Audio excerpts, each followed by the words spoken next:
What's up, guys? This is your girl Amira.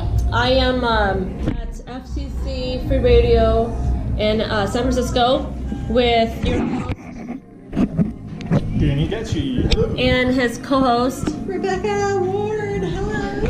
So I volunteered to be a guest on his podcast, and this will be great marketing exposure for him and for myself. And we'll just be talking about random things, comedy, and whatever comes to mind. So enjoy the radio talk show. Anything else you want to say? Nope. I hope you enjoyed the music. All right. Cool. And yeah, we're here every Thursday, 6 p.m. to 8 p.m. Is there anything else you want to say about your radio? Oh yeah, and it's fccfreeradio.com. Look it up. So this is Radio Haha. How many followers or how many listeners do you have? I think we have 8 billion. 8 billion? Wow. 8 billion. Yeah. Did you hear that? 8 billion listeners. That's a lot of people, dude. The whole station has more than 1 million downloads every Yeah, per month. month. Yeah. And we recently got into the top 10 of the. That's really good. Top 10? Yeah, we got like 40 shows here. And how long have you been active? Let's see, about 7 years. 7 years? Yeah, it's really cool. We have been off and on. We did a few years in a row, and Danny let me be his co-host. Nice. And I've been very happy to be able to do that. Awesome. Is there anything that you'd like to say? I have come this far, and I am stronger for it. That's one of my favorite quotes. Awesome. Okay. Awesome. Ask me the question again. Ask me the question again. What's your favorite subject to talk about comedy about? Well, the thing with comedy is I talk about everything. I positively and negatively roast every race. First and foremost, I roast myself. I roast myself first before anything else. And then I talk about, I actually wasn't going to talk about politics, but I've actually started to slightly bring up liberals and the bullshit that, no offense, but if I offend you, I really don't give a shit. But, I'm actually starting to talk a little bit about politics and liberals and how they are a walking contradiction and how they're offended by everything. And I take offense to that. Dude, liberals, they're fucking offended by everything, dude. Everything. They're offended by themselves.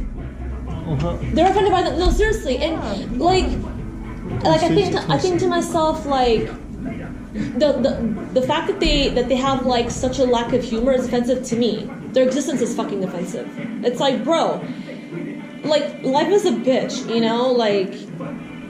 how are you gonna get through life? You have to comedy, music, and what else? Self-evaluation. Sex, comedy, music. What are the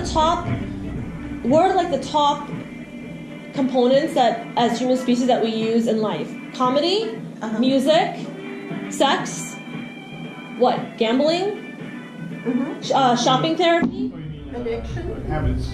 I mean, we all have addiction. I don't have any addiction. I just I talk about pretty much everything. But first and foremost, I talk a lot about my mom. My mom is my number one act. So I talk about the things that she says, and my mom hates the fact that I do comedy. She wanted me to. She hates it, dude. And here's what confuses me is that she'll watch her LBC, her comedy shows on LBC, which is Lebanese broadcasting channel. Okay. But then she won't even understand. She doesn't get the fact that I do comedy. I talk about stories and one-liners for hopefully as a career. It's gonna turn into fruition for me. But she doesn't get it. And I tell her, I'm you watch LBC every single day. You laugh at soap operas and drama shows every single day. It's no fucking different, dude. Oh yeah. So and my mom is a total fop. She's a total fop. And it's hard for me to explain to her that I don't want to follow like everybody else that like gets married and has kids and you know works for corporate America. I don't want to follow that path. I want to do my own thing, you know. And she doesn't get it. And I break all the rules. I break all the fucking rules. And as an Arab American, I break all the rules. Like I'm 35. I'm not married. I mean, I was married, but not anymore. You know, if you're like above 25 and not married with at least 5 kids under your belt, consider yourself expired. Your pussy's fucking done. Like no one wants to fuck you anymore. Okay, like that's it. You're done. All right. And it's like I always make a joke at church. Like whenever I was going to church, you know, like people would come up to me and harass me. Like, Camille, why aren't you getting married? You're single. You need to get married. And I just make a joke of it. I'm like, oh, you didn't know I'm gonna become a nun. They're like, oh, Abla, oh, Layla, Amira's going to become a nun. Oh, I'm like, oh, fuck, here we go. Yeah, it's so hard to fight against what people expect. We'll come back after this. So I just want to get into more detail about like what I talk about. I talk about literally everything. I talk about my life, my ex-boyfriends. I don't talk about my ex-husband because he's not interesting to talk about. He's boring. He's very bland.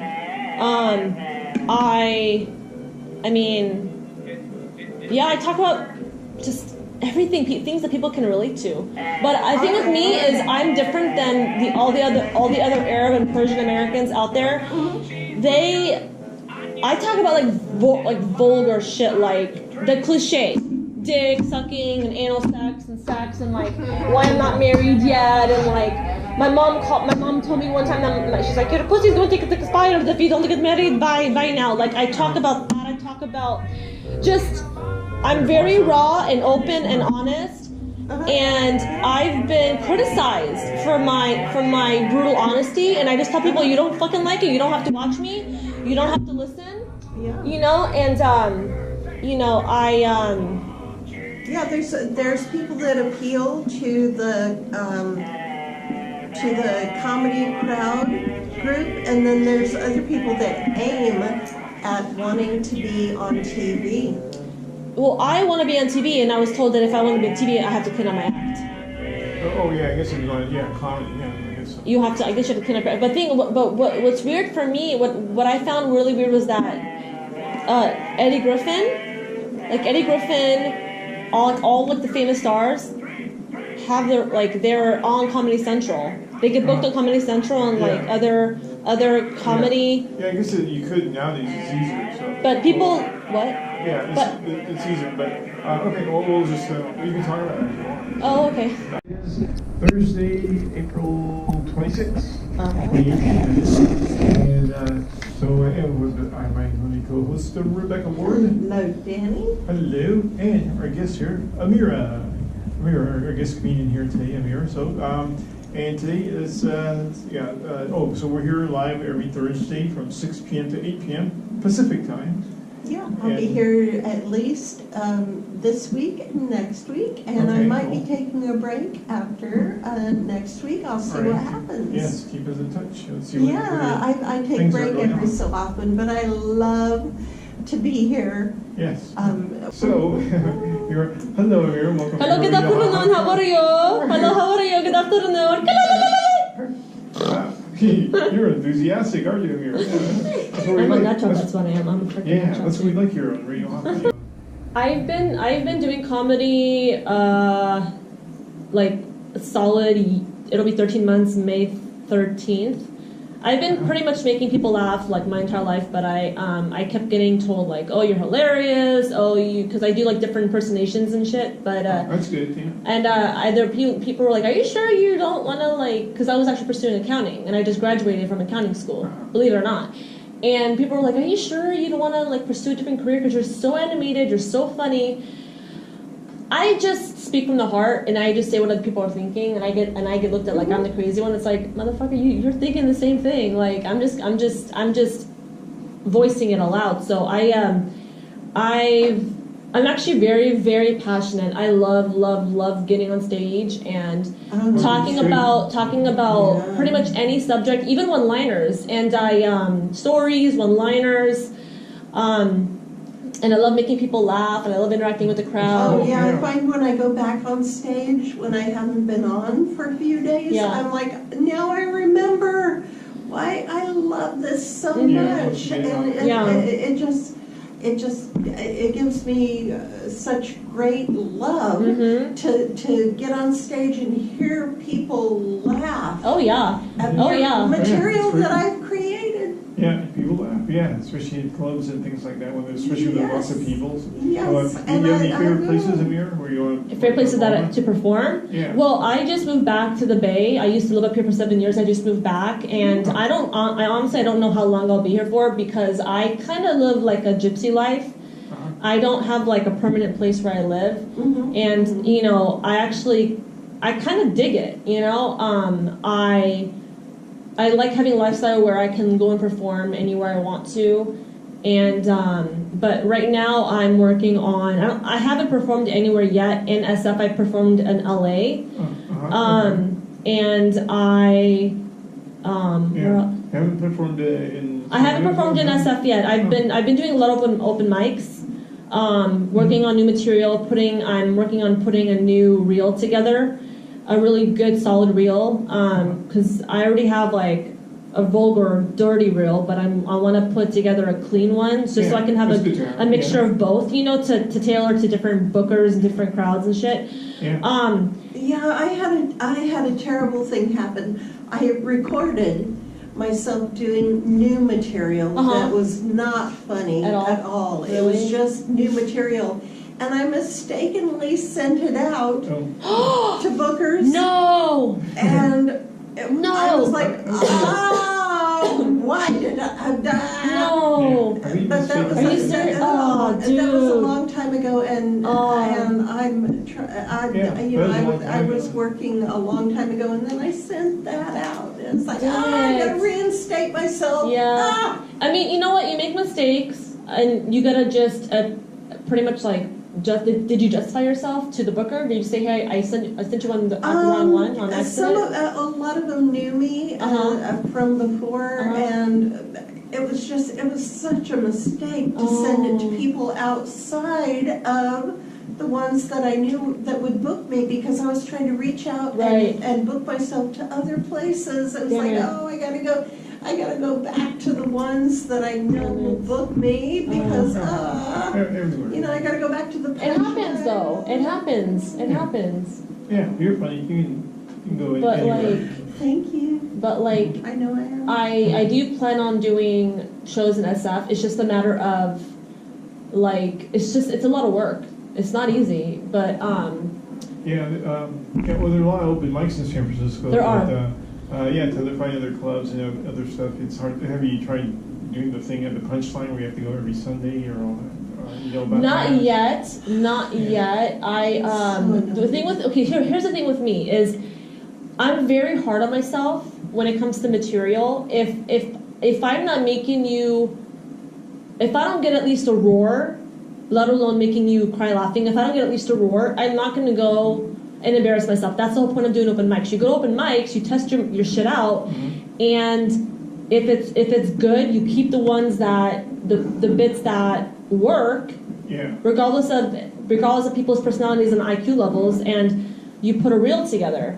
And but that's just me. Like I'm different. Like I'm not gonna go and audition or do an open mic, especially at the Punchline in San Francisco. I mean, come on, like that's the Punchline. Yeah. But that's just me. Like well, they have the thing where you have to go there just sit there for about 6 months. It used to be so much easier when I was starting out. The guy booking the place, Hutch, I could walk in and he goes, "Oh, Rebecca, go on. You can go on tonight." And now it is different people putting people up. Yeah, the routine is you go there, the comedians go there. You have to sit in the back for 6 months to a year, something like that. They see you, and then you get up there. That's the way it is. Sit in the back. What do you mean sit in the back and do what?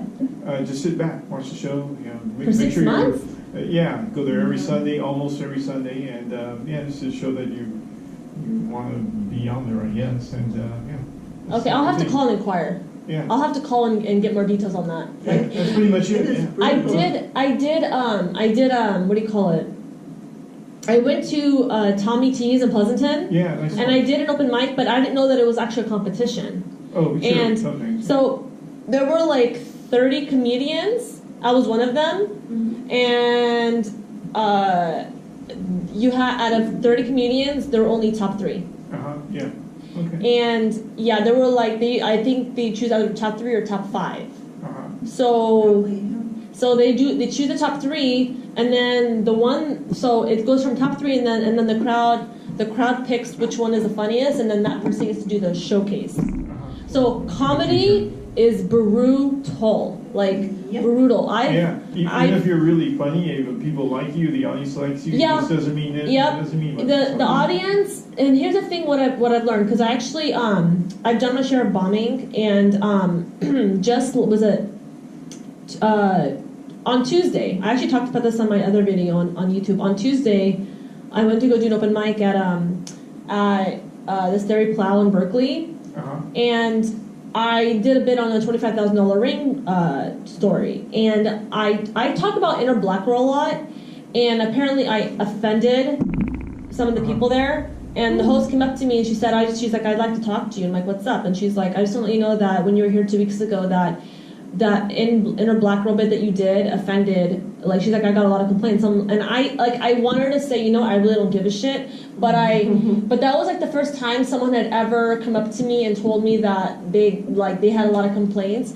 So I didn't know how to take it. So I just said, okay, Mira, just like, it came out of the field. So I didn't know how to swallow that. So I kind of just kept it myself. But then I thought to myself, wait a second.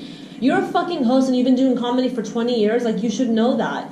Like, you're bound to offend at least one person. So I didn't say anything, and I don't know. So, try it out somewhere else too. I'm not sure I know the bit too much, but maybe you can try also to see at another stage, see how it works. Another what? At another stage and see how it works. Well, the thing is, with the $25,000 ring bit, that actually, I kept that joke because it gets roars, like laughs. And especially when I'm talking about the inner black girl, because I talk about how I have my inner Hezbollah, inner black girl, inner white girl, and Shaquandra. yeah, I'm an inner fucking Boquisha and shit. But and I'm Arab, so I talk about that because every girl has an inner black girl, whether they want to deny it or accept it. Every girl has one because we all have a little crazy in us, And I said that, and it's funny because no one came up to me and told me, you offended me, but they went to the host. So it's like, you're fucking pussies. You're a bunch of fucking pussies. Yeah, that's the way people do. That's just fucking pussies. The average person, they just go to somebody else. Yeah. Instead of the face-to-face thing. Yeah. So you said you performed in LA. That's I performed in LA. Yeah. And it's a lot of places there. LA is good to perform. I'm not crazy about living there, but it's a lot of places to perform there. The traffic in LA gives me anxiety. Oh, that. And the thing that the only downfall that I don't like about stand-up comedy is when you're a newcomer like me, you have to deal with bringer shows. Oh, that is. I hate bringer shows. Oh, yeah. I fucking hate bringer shows. I hate it. I hate bringer How many shows. times can you ask your friends to come see you? Right? It's like, and there was one time when I invited like 7 people and only like 1 person showed up. So my time on stage went from 7 minutes to 3. And I'm like, this is fucking bullshit. This is bullshit. I think maybe get like bringer dummies or some actual dummies, and it's dark. They can't see that they're dummies.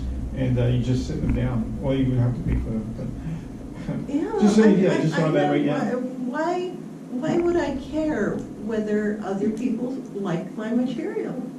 Why, if I'm doing it because I think it's funny, then it's something that I want to do. Yeah, I think should the club, I don't know the business thing too well, but should the club try to bring more people in? So the I totally agree with you on that one. It should be, well, okay, me personally, like, I think it's equally like,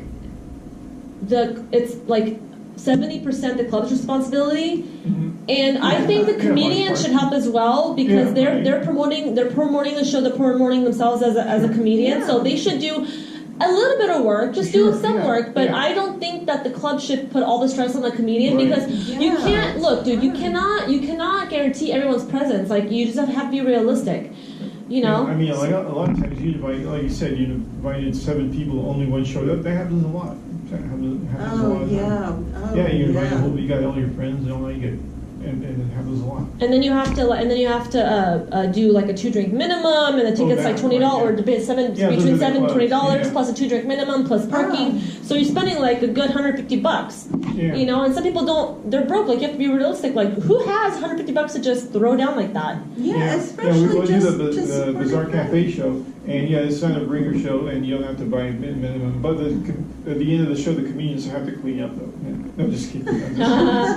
So they have to finish the drinks that are left over. They have to finish them so there's not so much cleanup afterwards. The tables, do the dishes. Radio Ha is also sponsored by Happy Shrimp. Go ahead. It's sponsored by Happy Shrimp? Yes, Happy Shrimp. Unlike those other guys, Happy Shrimp never have bullet holes. Our shrimp die naturally. We strangle them. Happy Shrimp, the shrimp with a smile. Oh my God. And people, listeners out there, you want to call. We are live on Thursday, 6 p.m. to 8 p.m. Our number here is area code 628-444-3203. That's area code 628-444-3203. We're on from 628, and our area code is 628. Right. Wow. Yeah. How does that happen? Yeah, and some people who, a lot of you who live in San Francisco, that's you're used to 415. Yeah, but there's the new 628 area code number. And so far, this is the only building that has the 628 area code, I believe. So Amir, you have any shows you're promoting, or just anywhere you have? I am. Do I have any shows I'm promoting? Well, I plan on. So as of right now, I do not have any shows. There might be one in August. That it's a bar show, but I've noticed here in SF it's a lot different than in LA, because in LA I was doing shows left and right, and in SF it's a little more challenging because a lot of the like I've gone to some of the I've gone to the open mics, and there aren't any bookers there to say, hey, I'd like to book you or whatever. And I've noticed the clubs here are, like I said, they're just different than LA. Like I can send out my reel to other comedians that produce their own shows, and they'll say, I'll give you some stage time, no problem. But here it's different. It's a little more challenging, which is fine. It makes me work that much harder for what I want. And so I was there in September. You can see the video on my website. Go to DannyDechi.com. That's DannyDechi.com. Yes, and they can see Danny Dechi performing on the Gong Show. Yes. So we're back here with our guest, Amira. Hi. Hi, Amira. Hi. So, you also have a singing talent? I also sing. My voice is very multifaceted. I sing and I also do comedy. So I've been asked how am I going to do both? I haven't really thought. I've thought about it, but I don't know how I don't know if I should do the comedy and then put a little bit of my voice into the comedy, because it's actually funny when you incorporate opera or Whitney Houston voice into comedy. It's pretty fucking hilarious. People. So I will be auditioning. I've already signed up to audition for America's Got Talent and NBC The Voice in Utah in July. So Utah. Yeah, Utah. What a place to go. Utah. So today I'll be singing Ave Maria. Oh, I like that song. Yeah, and I'll be doing it a cappella. Okay. You ready? Yeah. Okay. Ave Maria,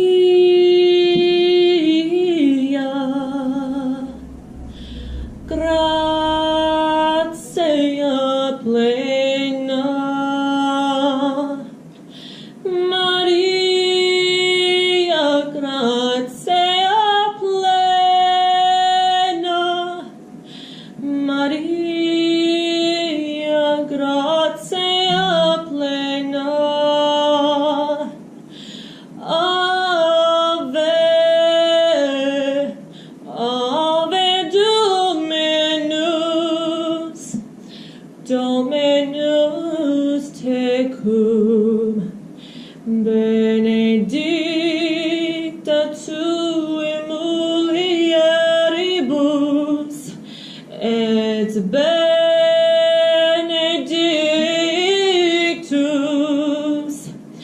et benedictus fructus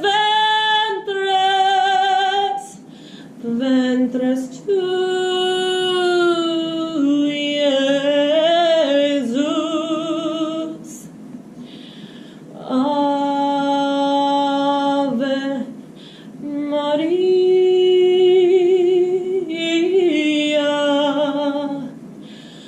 Mater Dei, ora pro nobis peccatoribus, ora pro nobis, ora pro nobis peccatoribus, nunc et in hora mortis, in hora mortis nostrae, in hora mortis nostrae, in hora mortis nostrae. Ave Maria.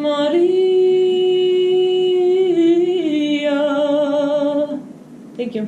Yeah, hey. So my voice is, thank you. My voice is very multifaceted. I actually used to have really bad stage fright, but comedy actually gave me the confidence. Yeah. Dude, it really did. Now I can just freaking, I'll be like, ah! Everywhere I go. Yeah, improv. We feel more comfortable doing comedy or singing. Both, honestly, that's a hard decision, both. Because I know we have to cut it short, but my voice is multifaceted. I could do Dua Lipa. I could do I can sing like Celine Dion, Sarah Brightman because she's opera. So it's just, Kelly Clarkson, Adele, Whitney Houston. So where could people find you? So again, YouTube. They can go on YouTube. Amira Tevlin, Ameera Tevlan. I'm on Instagram, Amira Nasser. Last name is, so it's all one. Amira Nasser, which is Nasser and then underscore. So Amira Nasser underscore. And then Facebook, Amira Nasser. All right, cool. Yeah. Thanks. Well, thanks for being on the show. We're at the end of the show. Yeah, Time 5 seconds. flies when you're having Danny. Thank you. Thank you. And thanks, Amir, for being on the show. Absolutely, it was an honor. It's a lot of fun. Opening up and also singing and everything. Huh? Thanks so much for telling us all about Absolutely. your experience. It was a lot of and fun. your singing. Thanks for having me on here. All right. So thanks everybody for listening to Radio Haha. So we're here every Thursday and we're 24/7 FCC Free 6 Radio. to 8. Yep. Bye everybody. Bye. Yay. Bye.